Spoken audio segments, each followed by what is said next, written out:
कक्षा 10 के प्यारे विद्यार्थियों, आज हम पाठ पढ़ रहे हैं एक पहल यानी एक नई शुरुआत।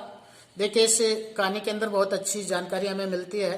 पाठ के अंदर एक आस्था नाम की 8 साल की बच्ची है, वो हमें बहुत कुछ काम अच्छी सफाई के लिए और स्वच्छता के लिए प्रेरित करती है। तो देखिए, आज हम इस पाठ का पठन करते हैं।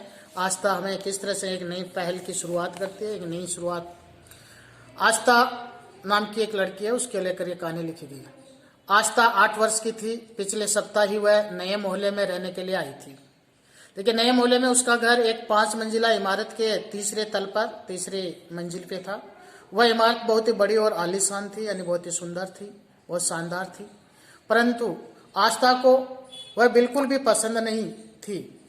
एक तो नए मोहल्ले में आस्था का कोई मित्र नहीं था, दूसरा यहाँ हर समय दुर्गंध आती रहती थी। तो देखिए, कहीं पर भी हम नए नए स्थान पर जाते हैं तो वहां पर प्रॉब्लम तो होती है, समस्या तो आती है। आस्था के सामने भी वही समस्या थी। पहला, वहां पर उसका कोई मित्र नहीं था, कोई अच्छा फ्रेंड नहीं था। दूसरा, वहां का वातावरण था वो बड़ा दूषित था, दुर्गंध आती थी। आस्था प्राय सोचती कि सामने से तो उनकी इमारत मकान बिल्कुल आलीशान बहुत सुंदर है, लेकिन ये दुर्गंध कहाँ से आती है। उस दिन आस्था किसी काम से घर के पीछे वाली बालकनी में गई थी, पीछे वाले बाग में। वहां दुर्गंध और भी ज्यादा थी, इतनी अधिक थी कि वह उस दुर्गंध से मैं खड़ा नहीं रह सकती थी, इतनी अधिक दुर्गंध थी। तो देखिए, उस दुर्गंध के कारण उसको कितना कष्ट हो रहा था। खड़ा रहना भी मुश्किल था। दुर्गंध जिस चीज से आ रही थी वह जानने के लिए आस्था बालकनी से नीचे की ओर झांक देखने लगी। आस्था के घर के पीछे कूड़े का ढेर लगा था। आस्था सोच रही थी कि यहाँ इतना कूड़ा आया कैसे होगा, कि तभी ऊपर से किसी ने कचरा फेंक दिया और सारा कचरा आस्था के सिर पर गिरा। उसे अपने प्रश्न का उत्तर तो मिल गया, पर उसे अभी इस बात की समझ नहीं आ रही थी कि लोग इतने लापरवाह कैसे हो सकते हैं कि इस तरह से कचरे को क्यों डाल रहे हैं, डस्टबिन में क्यों नहीं डालते। देखिए कितनी तरीके से उसकी पिक्चर के। इस घटना के कारण गुस्से में तमतमाते हुए आस्था अपनी माँ के पास गई। आस्था की यह हालत देख उसकी माँ को भी बहुत गुस्सा हुआ, वह भी लेकिन परेशान हुई, पर उसने गुस्सा नहीं किया, अपने गुस्से को कंट्रोल किया। उन्होंने आस्था को समझाया और कहा कि बदलाव लाने के लिए एक पहल की आवश्यकता होती है, शुरुआत करने की जरूरत होती है। यदि तुम इस समस्या का समाधान चाहती हो तो पहल तुम्हें ही करनी होगी, बस। फिर क्या था। माँ की बात सुनते ही आस्था काम पर लग गई। आस्था ने घर पर रखे गत्ते के डिब्बे उठाए और उन पर रंग करना प्रारंभ किया। उसके बाद उसने उन डिब्बों के चेहरे बनाए और उस पर लिखा, कृपया कूड़े के लिए मेरा उपयोग करें।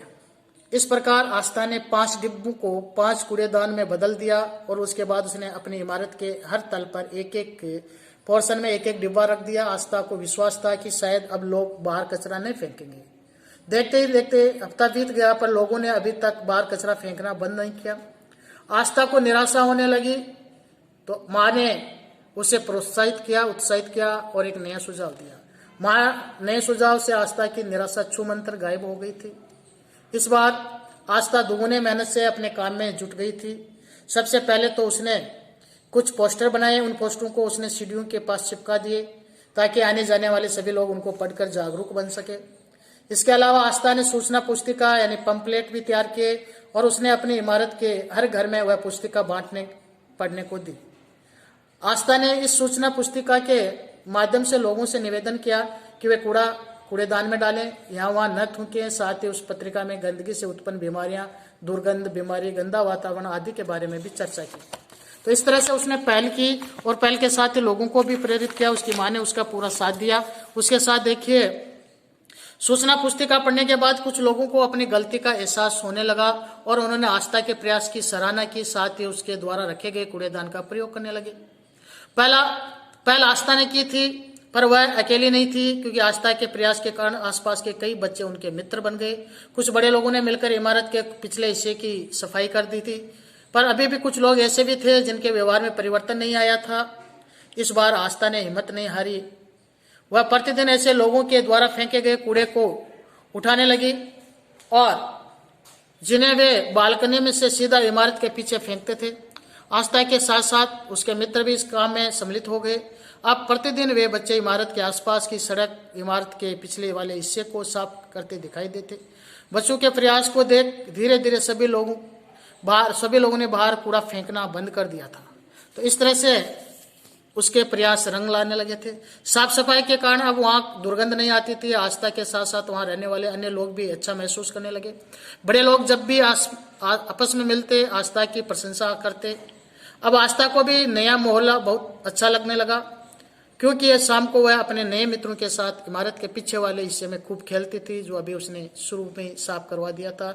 तो इस तरह से कोई भी हम अच्छा कार्य शुरू करते हैं तो उसकी हमें शुरुआत करनी पड़ती है, पहल करनी पड़ती है। देखिए, आज होमवर्क के लिए आपको लिखने होंगे, इन शब्दों को दोहरा करके दिए गए शब्दों का अभ्यास कीजिएगा। जो मोहल्ला, दुर्गंध, बालकनी, झांकने, परेशान, प्रोत्साहित, जागरूक, वातावरण, ईर्षा, सम्मिलित, दुर्गंध, प्रशंसा।